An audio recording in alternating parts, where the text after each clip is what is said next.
بسم اللہ الرحمن الرحیم۔ السلام علیکم۔ ابن العربی فاؤنڈیشن میں خوش آمدید۔ اپنی فصوص الحکم سیریز میں آپ کو دوبارہ سے ویلکم کرتے ہیں۔ آج کی ہماری ویڈیو فص آدمیہ سے وہیں سے آگے آغاز کریں گے جہاں پر ہم نے پچھلی ویڈیو میں اس کا اختتام کیا تھا۔ فصوص کی شرح کو ہم دیکھ رہے ہیں اور تمام شروحات جو کہ مشہور شروحات ہیں عربی میں ان کو بھی دیکھ رہے ہیں، اور اس کے ساتھ جو شیخ کا کلام ہے اس کو بھی دیکھ رہے ہیں، اور شیخ کی اصطلاحات کو شیخ کی زبان میں آپ کے سامنے پیش کرنے کی کوشش کر رہے ہیں۔ تو آج کا ہمارا جو پیراگراف ہے وہ صفحہ نمبر 99 سے شروع ہوتا ہے۔ یہ میں آپ کو دکھا دوں، یہ ہمارا ہی ترجمہ ہے فصوص کا، اور اس کے صفحہ نمبر 99 سے جو ہے پیراگراف شروع ہوتا ہے۔ شیخ اکبر لکھتے ہیں، احتیاط کر کہ اللہ تعالیٰ نے تجھے تیرے غیر سے نصیحت کی۔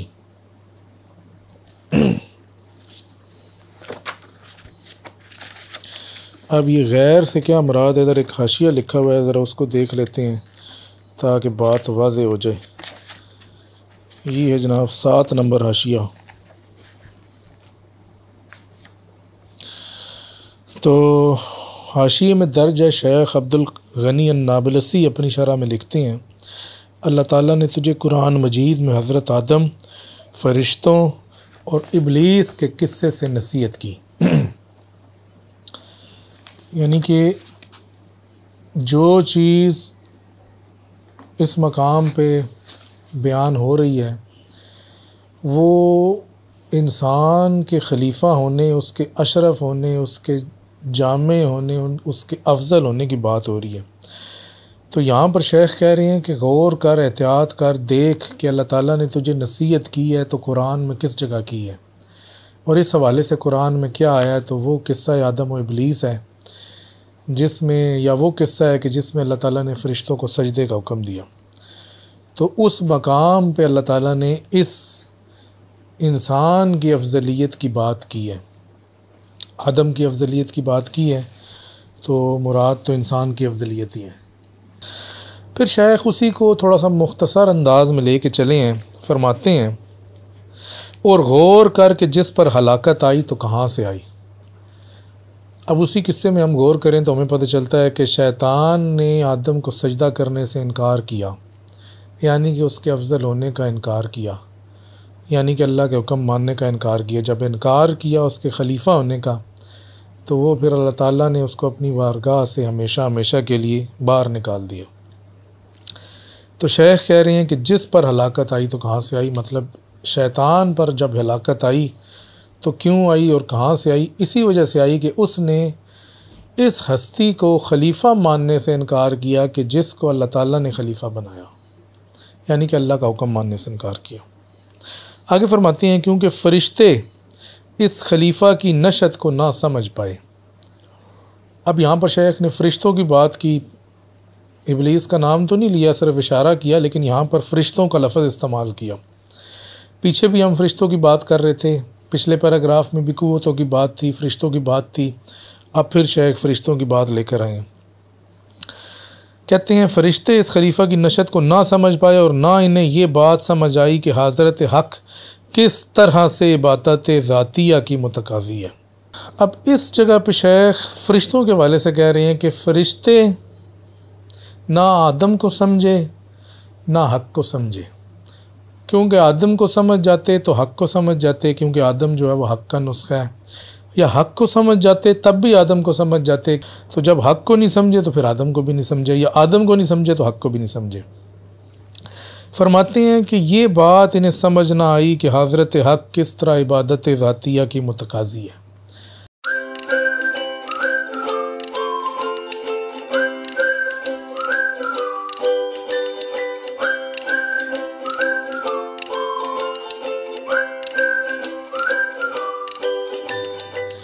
اب اس مقام پہ شیخ نے عبادت ذاتیہ کی اصطلاح استعمال کی ہے۔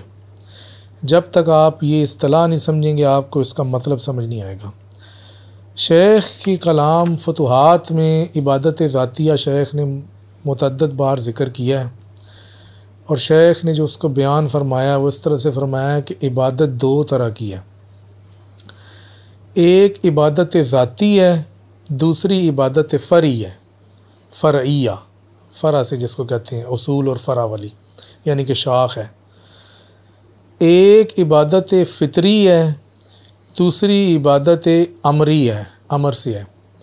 تو اب ان دونوں میں فرق کیا ہے؟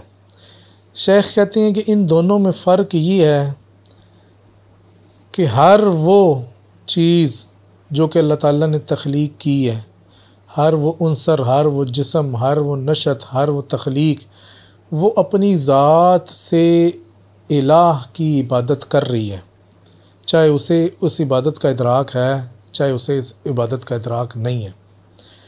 جیسے کہ ہم کہتے ہیں کہ پتھر اللہ تعالیٰ کی تسبیح کرتے ہیں، اب وہ اپنی ذات سے وہ تسبیح کر رہے ہیں، اب اس تسبیح کا انہیں ادراک ہو بھی سکتا ہے، نہیں بھی ہو سکتا۔ جمادات میں، نباتات میں، دیگر مخلوقات میں کہ جو مکلف نہیں ہیں، وہ عبادت ذاتیہ میں کامل ہیں، یعنی کہ وہ اپنی عبادت ذاتیہ میں لگے ہوئے ہیں، اور ان کے پاس صرف ایک ہی عبادت ہے جس کو عبادت ذاتی کہتے ہیں۔ فرشتے بھی اسی کیٹیگری میں آتے ہیں کہ ان کے پاس صرف عبادت ذاتی ہے۔ اب دوسری عبادت کون سی ہے؟ دوسری عبادت ہے جس کو آپ عبادت شرعی بھی کہہ لیں، عبادت امر بھی کہہ دیں، عبادت فرع بھی کہہ لیں۔ اب یہ عبادت وہ ہے کہ جو مکلفین کو عبادت ذاتی سے بڑھ کر ایکسٹرا دی گئی ہے، یعنی کہ مکلفین کو جب کہا گیا کہ جی آپ نے اللہ کی اس طرح سے عبادت کرنی ہے، اور یہ وہ ذاتی عبادت نہیں ہے جو کہ مکلفین یا غیر مکلفین کے اجسام، عناصر اور ان کی خلقت، ان کی نشت فطری طور پر کر رہی ہے، تو جو ایکسٹرا دی گئی ہے وہ عبادت امری ہے، وہ عبادت شرعی ہے۔ تو اب یہاں پر جو ہے وہ دو چیزیں آ گئی، ایک عبادت ذاتی آ گئی، دوسری عبادت شرعی آ گئی۔ اب شیخ کے نزدیک مکلف جن اور انسان ہیں، اور جنوں اور انسانوں کے پاس یہ دوسری عبادت ہے، یعنی کہ ان کو حکم دیا گیا ہے کہ آپ نے اللہ کی عبادت کرنی ہے۔ فرشتوں کو اور باقی مخلوقات کو عبادت ذاتی سے بڑھ کر کوئی ایکسٹرا حکم نہیں ہے۔ یہاں پر شیخ کہہ رہے ہیں جب آپ کو یہ بات سمجھ میں آ گئی ہے کہ ذاتی کون سی ہے اور شرعی کون سی ہے یا امری کون سی ہے، تو اب یہاں پر شیخ یہ کہہ رہے ہیں کہ فرشتے اس خلیفہ کی نشت کو نہ سمجھ پائے اور نہ انہیں یہ بات سمجھ آئی کہ حضرت حق کس طرح عبادت ذاتیہ کی متقاضی ہے، کہ فرشتے اپنی ذات میں عبادت تو کر ہی رہے تھے، لیکن انہیں یہ بات سمجھ نہیں آئی کہ یہ انسان کو اللہ نے اپنی صورت پر پیدا کیا ہے، اسے خلیفہ بنایا ہے، اس کی نشت کے اندر جامعیت رکھی ہے، اسے عالم اصغر بنایا ہے، تمام کائنات کو عالم اکبر بنایا ہے یا انسان کبیر بنایا ہے۔ تو اب اس میں ریلیونس یہ ہے کہ یہ حق کی صورت پر ہے، اس کے دو نسخے ہیں، ایک نسخہ حق کی صورت پر ہے، دوسرا نسخہ عالم کی صورت پر ہے، اس کے اندر جامعیت ہے۔ تو اگر یہ حق کی عبادت کرے گا تو چونکہ حق کی صورت پر ہونے کی وجہ سے کرے گا، تو یہ ویسی کرے گا کہ جیسے حق تعالیٰ کا تقاضا ہے کہ عبادت کی جائے، جبکہ عالم جو ہے وہ حق کی اس طرح سے صورت پر نہیں ہے، تو وہ جب حق کی عبادت کرتا ہے تو وہ حق کی کامل عبادت نہیں کرتا۔ انسان کے اندر وہ خصوصیت ہے کہ جب وہ حق کی عبادت کرے گا تو کامل طریق پر کرے گا۔ تو شیخ فرما رہے ہیں کہ فرشتوں کو یہ بات سمجھ نہیں آئی، اسی وجہ سے انہوں نے اس پر اعتراض کیا کہ جی انسان بنانے کی ضرورت ہی کیا۔ اچھا آگے فرماتے ہیں، کیونکہ ہر کوئی اپنی ذات کے تقاضوں کے مطابق ہی حق کی معرفت کو پاتا ہے، جبکہ فرشتوں کو آدم جیسی جامعیت حاصل نہ تھی۔ یہ وہی جو میں نے ابھی تھوڑی دیر پہلے آپ کو بتا دیا کہ انسان کے اندر جو جامعیت ہے وہ فرشتوں کے اندر تو نہیں ہے، جب نہیں ہے تو یہ حق کی وہ معرفت بھی نہیں پا سکے یا پا سکتے تھے جو انسان نے پائی۔ جب معرفت ہی نہیں پا سکتے تو اس کی عبادت بھی اس طرح سے نہیں کر سکتے تھے۔ تو اس لیے انسان کا افضل ہونا، جامع ہونا یہی ہے، یہی بہتر ہے یا یہی حق ہے۔ آگے فرماتے ہیں، نہ یہ ان اسماء سے واقف ہوئے جو نشأت آدم سے مخصوص تھے، اور نہ ہی انہوں نے ان اسماء سے حق تعالیٰ کی تسبیح و تقدیس بیان کی، نہ انہیں معلوم ہوا کہ اللہ کے چند ایسے اسماء بھی ہیں جن کا علم ان تک نہیں پہنچا، اور نہ ہی انہوں نے ان اسماء سے حق کی تسبیح اور تقدیس بیان کی۔ تو اب یہ کون سے اسماء ہیں جو شیخ بیان کر رہے ہیں اس جگہ پہ؟ اس مقام پہ شیخ اکبر نے فتوحات میں بتایا ہے کہ فرشتوں کو نہیں کا حکم نہیں ہے، یعنی کہ قرآن میں فرشتوں کے والے سے جتنی آیات بھی آئی ہیں اس میں صرف امر کا حکم ہے۔ امر و نہیں دو چیزیں ہیں۔ شیطان کو امر دیا گیا کیونکہ وہ بھی فرشتوں کی کیٹیگری میں سے تھا، یا عبادت کر کے فرشتہ ہو گیا تھا، یا ان کے ساتھ ہو گیا تھا، جو بھی آپ کہہ لیں، اس کو بھی وہ امر ہوا، فرشتوں کو بھی امر ہوا۔ آدم کو منع کیا گیا جنت میں کہ یہ درخت سے پھل نہیں کھانا۔ پھر جب نیچے آئے دنیا میں تو پھر آدم کو امر و نہیں یعنی کہ اپنے کمال میں عطا ہوا، لیکن فرشتوں کو جو ہمیں پتہ چلتا ہے صرف امر کا ہی صیغہ ملتا ہے، وہاں پر نہیں کی بات نہیں ہے کہ تم نے یہ نہیں کرنا۔ ان کا یہ ہے کہ جو حکم انہیں دیے جاتا ہے اس حکم کی بجاوری میں جلدی کرتے ہیں اور کسی قسم کی سستی نہیں کرتے۔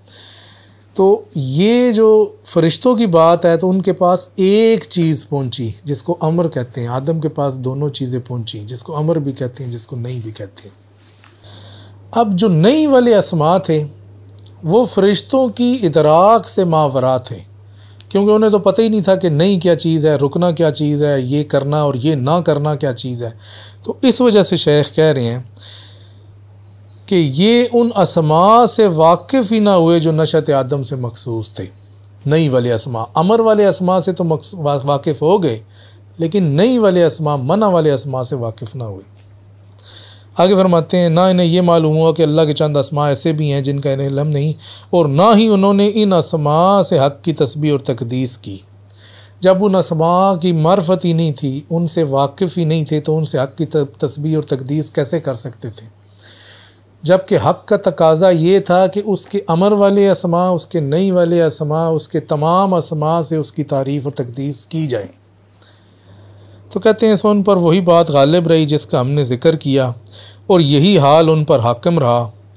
اپنی نشأت کے اعتبار سے انہوں نے کہا، اتجعل فیہا من یفسد فیہا۔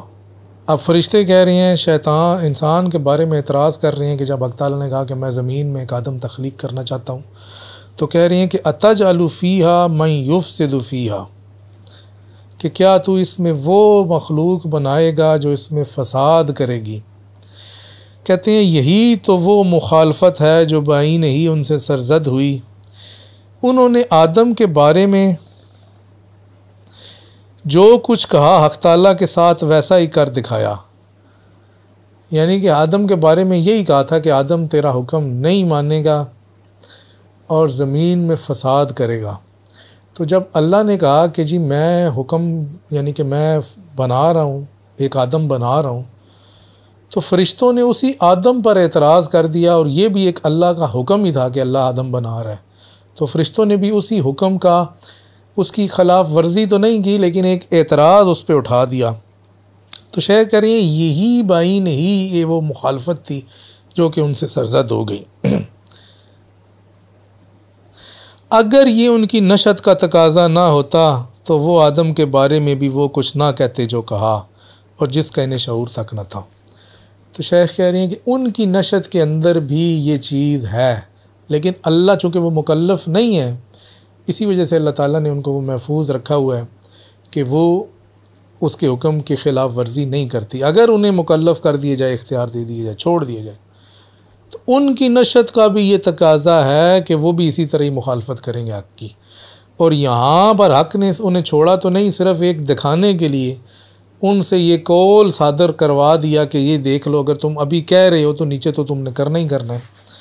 اور پھر ہاروت اور ماروت دو فرشتوں کی جو قرآن میں مثال ملتی ہے وہ تو خیر واقعہ سب آپ جانتے ہی ہیں، کہ جنہوں نے کہا کہ جی ہم اگر زمین پہ جائیں گے تو ہم تو تیری عبادت کریں گے، تیرے حکم کی خلاف ورزی نہیں کریں گے، لیکن جب آئے تو انہوں نے بھی وہی کچھ کیا۔ تو شیخ کہہ رہے ہیں کہ اگر یہ ان کی نشأت کا تقاضا نہ ہوتا تو آدم کے بارے میں بھی وہ کچھ نہ کہتے جو کہا، اور جس کا انہیں شعور تک نہ تھا۔ آگے فرماتے ہیں اگر یہ اپنی معرفت رکھتے تو انہیں علم ہوتا، اگر انہیں علم ہوتا تو اس اعتراض سے بچ جاتے۔ پھر انہوں نے صرف اعتراض پر ہی اکتفا نہیں کیا بلکہ اس کے ساتھ ساتھ اپنی تقدیس اور تسبیح کا بھی دعویٰ کر ڈالا۔ اچھا یہ دعویٰ کیا ہے جی؟ یہ دعویٰ قرآن پاک میں اللہ تعالیٰ نے بیان کیا، وَنَحْنُ نُسَبِّحُ بِحَمْدِكَ وَنُقَدِّسُ لَكَ، کہ ہم تیری تسبیح اور تقدیس میں کافی نہیں ہیں۔ تو جیسا کہ اوپر بیان کیا کہ وہ ان کی معرفت بھی کامل نہیں تھی، پھر جیسا کہ بتایا کہ ان کی نشت بھی کامل نہیں تھی، پھر جیسا کہ شیخ نے پچھلے پیراگراف میں بتایا کہ وہ عالم کی بعض قوتیں ہیں، روح عالم بھی نہیں ہے، پھر جیسا کہ بتایا کہ وہ کامل صورت پر بھی نہیں ہے۔ تو جب اتنے نقص شامل ہو جائیں تو پھر یہ اس تسبیح اور تقدیس کے دعوے کی حیثیت بھی اتنی ہی رہ جاتی ہے کہ جس حد تک اس مخلوق کی نشت ہے، یعنی کہ نشت میں ہی کمال نہیں ہے تو تسبیح اور تقدیس میں بھی کمال نہیں ہو سکتا۔ تو یہ شیخ پورا مقدمہ لے کے چلے ہیں۔ قرآن مجید میں فرشتوں کے حوالے سے جو واقعات آئے ہیں، جو اللہ تعالیٰ نے ان کا بیان کیا ہے، اس میں سے آپ نے استنباط کیا ہے، اور خود قرآن سے آپ نے یہ ثابت کیا ہے کہ فرشتوں کی نشت بھی کامل نہیں ہے، اور سجدہ کروانے کا مقصد ہی یہی تھا کہ یہ تیرے سے افضل ہے، اس کے اندر جامعیت ہے۔ آگے مزید فرماتے ہیں، آدم کے پاس وہ اسماء الہیہ بھی تھے کہ فرشتوں کو جن کی بھنک تک نہ پڑی۔ اب یہ کمال ہے کہ فرشتوں کے پاس جو ہیں وہ تو تھے ہی تھے، اس کے علاوہ زائد کچھ ایسے بھی تھے کہ جن کا فرشتوں کو علم ہی نہیں ہے۔ اب ان اسماء سے جب آدم نے حق کی تقدیس اور تسبیح کی یا عبادت کی تو آدم آٹومیٹیکلی جب کی تو وہ فرشتوں سے اوپر ہو گیا، کیونکہ فرشتے تو ان اسماء سے کر ہی نہیں رہے۔ آدم نے ان اسماء سے بھی کی جن سے فرشتے کرتے ہیں، اور ان سے زائد اسماء سے بھی کی۔ پھر چونکہ خلیفہ تھا تو خلافت کی پاور بھی تھی، پھر چونکہ اس میں اپنی روح ڈالی تو الوہیت کی پاور بھی تھی۔ مطلب یہ سب ساری چیزیں جب مل گئی تو پھر تو سمجھ لیں کہ سونے پہ سہاگا ہو گیا یا نور علی نور ہو گیا۔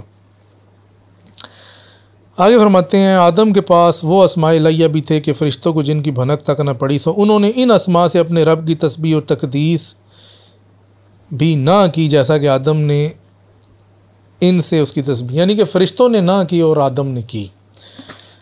تو یہ ہے جناب شیخ نے وہ واقعہ بیان کیا ہے اور تفصیل بیان کی ہے جس میں قصہ آدم، قصہ ابلیس، قصہ سجدہ، مطلب یہ تمام چیزیں جو ہیں اشارات کی شکل میں آئی ہیں۔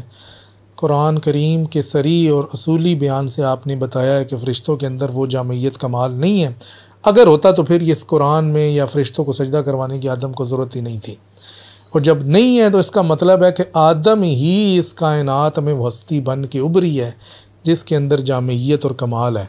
تو صرف آدم ہی ایسی مخلوق بچتی ہے کہ جس کے بارے میں ہم کہتے ہیں کہ یہ جامعیت ہے، اس کے اندر کمال ہے، اور اس کے اندر الوہیت کا بھی ایک عنصر ہے جو کہ اس کا روح پھونکنا ہے۔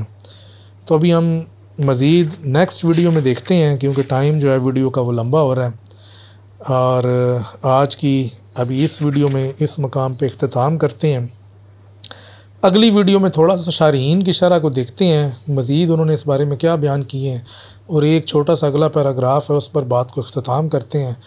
اس کے بعد سے جب یہ فرشتوں کا، سجدے کا، آدم کا، اشرف کا، افضل کا، جامعیت کا موضوع ختم ہوگا تو شیخ پھر امور کلیہ پہ لے کر چلیں گے، اس کو پھر اس سے اگلی ویڈیو میں دیکھیں گے۔ اس وقت تک کے لیے آپ سے اجازت چاہتے ہیں۔